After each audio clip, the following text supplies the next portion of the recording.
Hey everyone, I want to show you guys how I set up this Feyachi FL26. Okay, so this is a rifle light, and I want to set this thing up on an AR pistol. Now, AR pistols typically have a short rail, so basically you need a place to put the sling, you need a place to put your hand, so the space is very limited. Okay, so in the past, what I've done is I've used pistol lights, okay, and what I've done with the pistol lights is I just mounted them on the top rail, okay. So it works decently like that. The pistol light, even though let's say it might be 1,000 looms, it tends to not throw as far. A lot of times it tends to throw a little bit wider. But the big issue I had with this pistol light is the butterfly switch, because I would get a lot of accidental light discharges, right, just by hitting the butterfly switch, or it would catch on my clothes. Two bad things about that. Number one, it can give away your position. Number two, like a lot of times if let's say you're doing a magazine change and that butterfly switch catches something, it's gonna basically shine. Even if you're pointing the gun away, it's gonna, you're gonna lose your night vision. You might start seeing some spots. So I never loved it. It worked, but I never loved it. Now I have, let's say, other rifle lights like this Streamlight rifle light here. The issue that I had with this is that if let's say I mounted it someplace over here, right? What happened is the tail sticks back a lot, okay? Because this mount is permanently fixed to the body of the light, so I can't like bring this back at all. So I would mount this over here, and now the tail is basically sticking where it's basically hanging out over where I want to put my fingers, right? So that's the thing I didn't like. I do have like an M-lock rail to push this forward a little bit, but it still kind of sticks out in the back, right? Just because there's just a lot hanging out here from the tail. And usually when I push it forward, like I prefer to kind of raise it up a little bit, maybe. So one of the things I liked about this Feyachi FL26, right, where I saw it in the pictures, is that it comes with a very adjustable mount, right? Because you can, there's actually two pieces to this mount. I showed this in the prior video I did on this, where I did an unboxing. So there's actually two pieces here, and you can remove the light completely from the mount, in which case you just have a tube light. That's not something I can do with this light, okay? This mount is permanently fixed to the body of the light, so I can't do this. So this is, if you stick this in your pocket, this is gonna like stab you and stuff, okay? So with this one, because you can remove it, what that also means is you got a little bit of play here as far as how front or back you can slide this. So I have the light slided as far forward as I can, which gives, basically takes up less space on the back end here. So now I have a spot here, to put my fingers, okay, and I can activate the light with my thumb, okay. Now this does come with a pressure pad, and here's the thing with the pressure. Once you start running pressure pads, now you're zip tying down wires. There's just more work involved with that, and basically, if I'm going to do that, I want to be sure that, hey, this rifle is going to be a night shooting rifle, because not all of my rifles are like dedicated night shooting rifles. Some of them I just want to keep a little bit lighter. So the benefit of not running zip ties and not using pressure pads is that I can a lot more easily take this off and put it back on when I need it. So the mount is two pieces, right? Because you've got this one piece here. I showed it in the last video. So this piece can attach directly to the rail, in which case it would be a little further back. And then there's another piece here that comes with it that pushes it forward, okay? And that's what allows me to, I can grip the rifle over here and then just work my thumb like this, okay? So I did also try putting this on a 16-inch AR. It ended up being a little too far forward for me, so I'm like, okay, with this I'd have to use the pressure pad to bring it back a little bit. And if I'm going to use a pressure pad, then what I would do is I would just put it on the other side, too, basically. So there would be, if I'm right-handed, there would be less interference with my hand. So in this case, since I don't want to use the pressure pad, right, at least not today, right, I want to test it out like this, I need it to be on the left side so I can access it, you know, with my, with my hand over here, okay? So, and I need it to be far enough forward so that it did not interfere. So this is a very good mounting solution, okay? And like I said, there's two pieces here, right? There's the piece that goes around the light that you could actually put directly on the rail, right? Because because this is M-lock over here, and then there's a piece that pushes this forward. So basically, you've got two M-lock pieces here. So I've used the extension, right? Let's call it that, the extension. So I got the light is attached to the mount, and then the mount is attached to the forward extension. And on this 10-inch AR, it only sticks out about an inch. So basically, I'm at 11 inches, so this isn't bad. So this works reasonably well. Okay, this is very satisfactory as far as the results that I was looking for, as far as like being able to mount the light and keep it out of my way and being able to access it. Now, I covered this in the last video. Basically, when you're working it like this, there's two buttons over here. Okay, so the round button over there, which you push forward, or you push in, that's your low and your medium setting. Okay, and so from there it'll go to medium setting, off, low setting, off, medium setting. Okay, so you got to push it every time, and then you got another button over here. So you got two buttons over here, right? All right. So that button that's off on the side there. Now that one you got to hold down for like a second. If you hold that down for a second, right, you get the high setting. Okay, and then you just push it once. I mean, you can get it off. It takes a second to get it on. Okay, like you got to push down on it for like a second. You give it constant pressure, and then you push it, and it'll quickly come off. And I think that the reason why you would want this is to minimize the negligent light discharge, because the way this is set up right now, like you really got to push your finger in the buttons. Like the round button, yeah, you got to dig your finger in there a little bit in order to activate it. And the other one for the high beam setting, I mean, you got to hold it down for a second, okay? And then you got the flicky thing. The blinky thing I do not like on lights. On my Streamlight lights, I am able to program it out. Because here's the thing: when you're doing night shooting, right? What you want is consistency. What you want is, when you hit a button, right, anywhere on the gun, you want to get the expected results. So a lot of times with the flashy light things that a lot of different tactical lights have, is what I find is that I'm looking for a solid beam, and because I don't hit it the right way, I start getting the flicky blinky thing. And the idea behind that is that it can disorient your opponent, right? However, if you're not expecting that, if you're not, that's not what you were looking for, and if you receive unexpected results, right?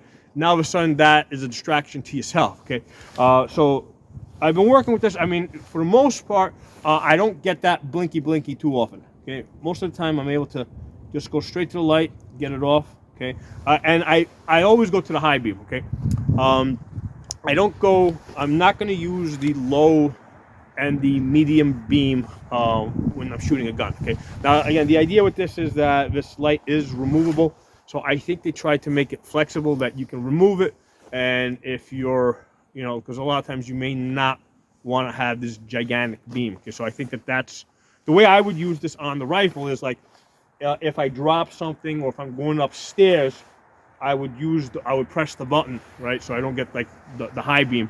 I would want the low beam so I can see what, so I can watch myself going up the stairs. I can watch my feet and go up the stairs or something. Or if I drop something like a magazine, I can see where it is. So that's how I think that might be useful on a tactical light. But as far as shooting, I'm going to be just using the high beam. Okay, so basically the gun, the light's going to either be off, and when I want to shoot, press the high beam, right? Put it on, okay? do my shooting, bang, bang, bang, and then immediately turn it off and move to a different position because, you know, all the bullets are going to be going to wherever the light was last. Okay, so the good thing is that you can get the light off pretty quickly on this, and it takes a second to get it on, so it's less likely that you're going to get a negligent light discharge. Okay, so what we're going to do now is we're going to wait for it to get a little bit darker. I'm going to go into my office and do a little bit of a workout. Okay, basically we'll come back later and we'll test it out. We're going to see how far we can see with this light. Okay. All right, everyone. We're going to be testing out the Feyachi Rifle Light. Okay, so it's pretty dark now. I do have the camera light on so that you guys can kind of see me, but it's pretty weak. It doesn't throw, you know, it doesn't go much past maybe about 20, maybe 30 feet. Okay, so by the way, I did charge this. I'm making sure this thing has a full charge. Okay, so using full blast. Okay. Okay, that's 10 yards. That's 30 yards.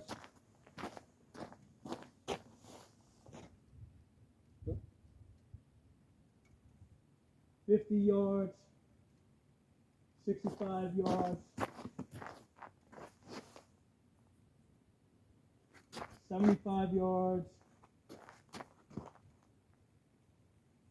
And I can make out my target at 100 yards. Like at 100 yards, my target, which basically is the same as these targets right here that you see. Right, it's the same as that. Right, red with the white stripe going through it, same size. It's about 1 foot by 2 foot. So at 100 yards, like I can barely see it. Like if I didn't know it was there, I wouldn't be able to identify it. Okay, but to try it again. Yeah, 50 yards I can definitely identify. 65 yards I can identify.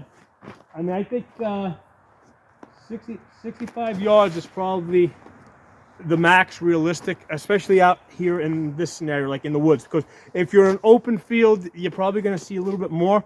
When you're in the woods, the trees cast shadows and stuff like that. So this is a 2000 lumen light. I just charged it before I did this video. I checked the charge, made sure it was full.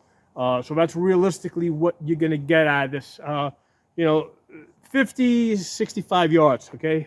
You'll see something at 75 yards, but at 75 yards, there's definitely a degradation as far as what you can see. Let's try this again at 75 yards. 75 yards. I mean, at 75 yards, you pretty much got to know what you're looking for. Okay, so 50 yards is, yeah, you can definitely work at 50 yards. Now, that's using the max. I'm maxing it out. Let's try the lower settings, okay? Okay, so that's the low setting right there. 30 yards is like the absolute max. I mean, this is basically for about 10 yards, okay? Okay, that's the medium setting.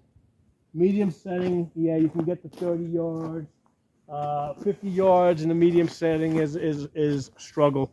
That's what you can kind of use indoors. Okay, that's the button that's in the center of the back plate, right here, right. That's the button that's in the center, and then for maxing it out, right, you use that other switch that's on the side here. Okay. All right, let's take a couple. So, try this again. Okay, so one of the things I have to kind of get used to is there's a slight delay. Like when I put max blast, you have to hold it down for that 1 second. I mean, I do wish that I could, I wish I could get it to go on a little bit faster, but yeah, you got to hold it down for a second to get the max light. Let's do this again.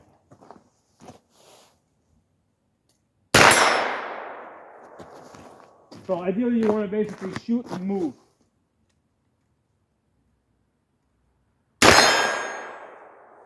Let me turn off the camera light.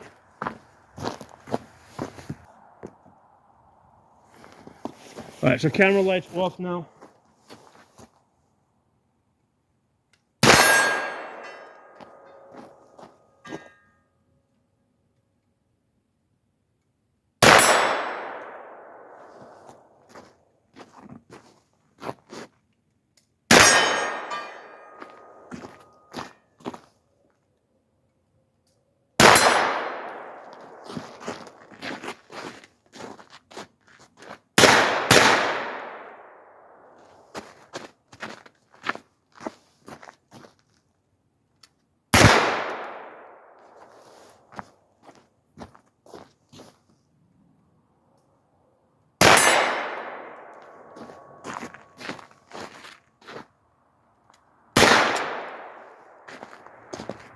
So as far as the low light settings, that's usable like what? Yeah, that's useful like if I want to go up the stairs or something, right? Because here I'm shining at my feet. Because you don't want to blast yourself. If you're just trying to go upstairs or something, I would even actually make a cover, like a blue tape cover, to make this even lower. I've done that on some of the other lights that I've done where I've created caps. That's a little bit too much, especially against the white snow. So I would definitely make a blue tape cap for this, for shining it at my feet.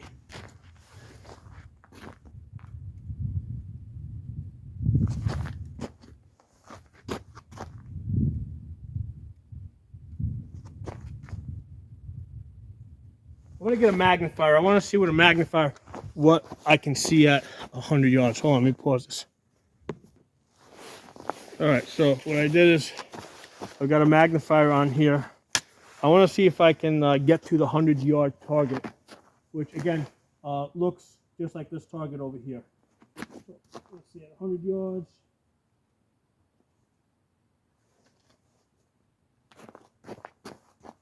Right there.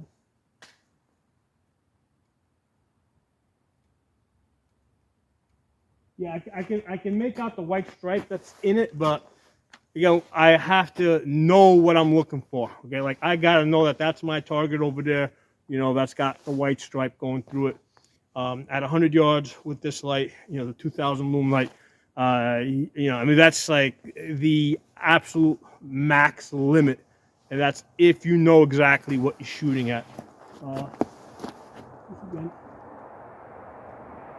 yeah, 75 yards I can see my target, but 65 yards.